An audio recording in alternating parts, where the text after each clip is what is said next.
रागिनी के परिवार में अब 3 ही लोग थे। रागिनी, उसके पिता और उसका एक छोटा भाई रोहन। माँ की पिछले वर्ष स्वाइन फ्लू के कारण मौत हो गई थी। तभी से रागिनी बहुत दुखी रहने लगी थी।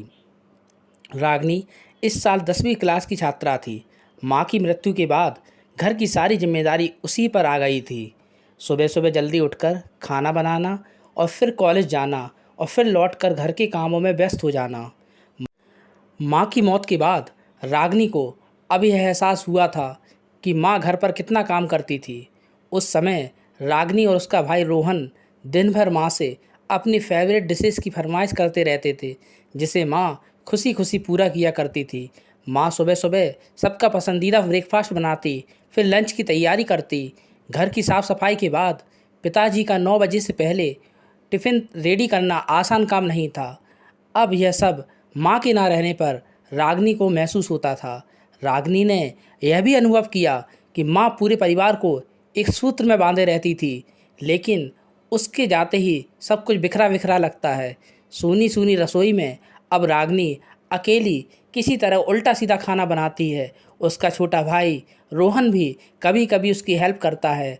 माँ के जाने के बाद अब दोनों भाई बहन फेवरेट खाना भूल गए थे। किसी तरह आड़ी टेढ़ी रोटी और जली सब्जी से पेट भर लेते थे। पिताजी को जैसा खाना मिलता था चुपचाप खा लेते थे। पिताजी रेलवे विभाग में चतुर्थ श्रेणी कर्मचारी थे। सुबह चले जाते और शाम को ही घर आते थे। रागिनी का छोटा भाई रोहन रागिनी की जिम्मेदारी पर ही था। उसको समय से खिलाना पिलाना, साथ ही उसकी पढ़ाई लिखाई की सारी जिम्मेदारी रागिनी पर ही थी। कोरोना काल में स्कूल कॉलेज सब बंद हो गए थे। रागिनी और उसका छोटा भाई घर पर रहते थे। लॉकडाउन में घर से बेवजह निकलना बंद था। रागिनी मास्क आदि लगाकर बाजार से सब्जी दूध आदि लेने जाती थी, क्योंकि घर से बाहर निकले बिना घर की ज़रूरत का सामान कैसे आता। एक दिन वही हो गया जिसका कि डर था। रागिनी को तेज बुखार चढ़ गया। जांच कराई गई, रिजल्ट कोरोना पॉजिटिव निकला। अब तो घर की सारी व्यवस्था पहले से भी अधिक चौपट हो गई। माँ की मौत के बाद बेटी रागिनी ही घर के सारे काम कर रही थी। रागिनी के कोरोना पॉजिटिव हो जाने के बाद अब खाना पीना कौन बनाता, घर की साफ सफाई कौन करता, छोटे भाई रोहन को कौन देखता। पिताजी ने घर पर एक काम वाली लगा ली, जो घर का सारा काम धाम देखने लगी। कोरोना पॉजिटिव निकलने के बाद पिताजी और उसके छोटे भाई ने अपनी सुरक्षा के लिए रागिनी से दूरी बना ली थी। रागिनी को घर का एक अलग कमरा दे दिया गया था, जहां उसका खाना पानी पहुंचा दिया जाता था।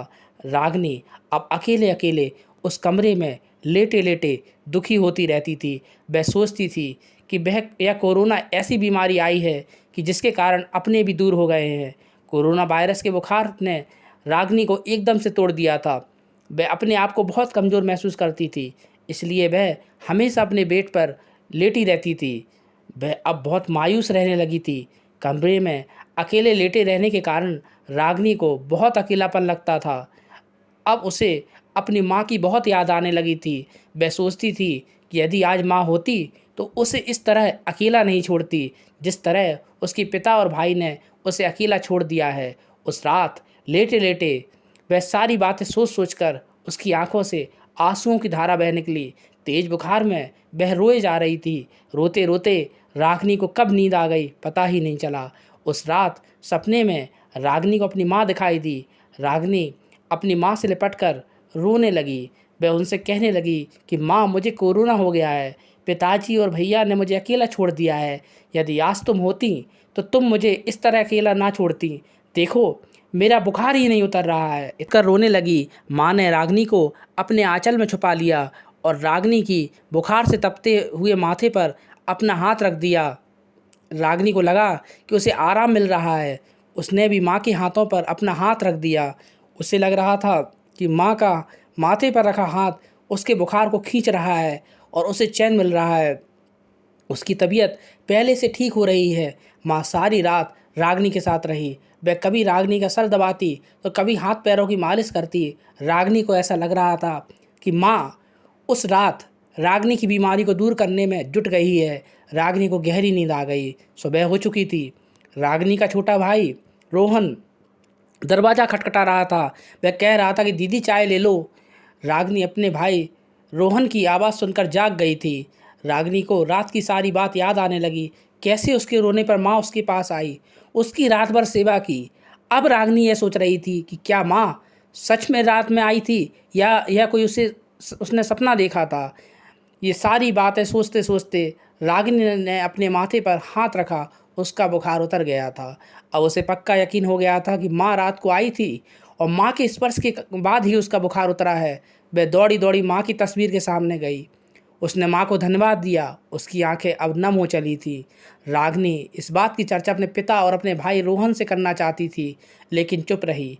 उसने सोचा कि सपने की बात आखिर मानेगा कौन, जबकि सच यही था कि उस रात रागिनी की माँ की आत्मा रागिनी के पास आई थी, क्योंकि उस रात वह बहुत अकेलापन महसूस कर रही थी। माँ ने ही रागिनी को कोरोना वायरस के चंगुल से बाहर निकाला था। अगर आपको ये कहानी अच्छी लगी हो तो लाइक, शेयर और कमेंट ज़रूर कीजिए।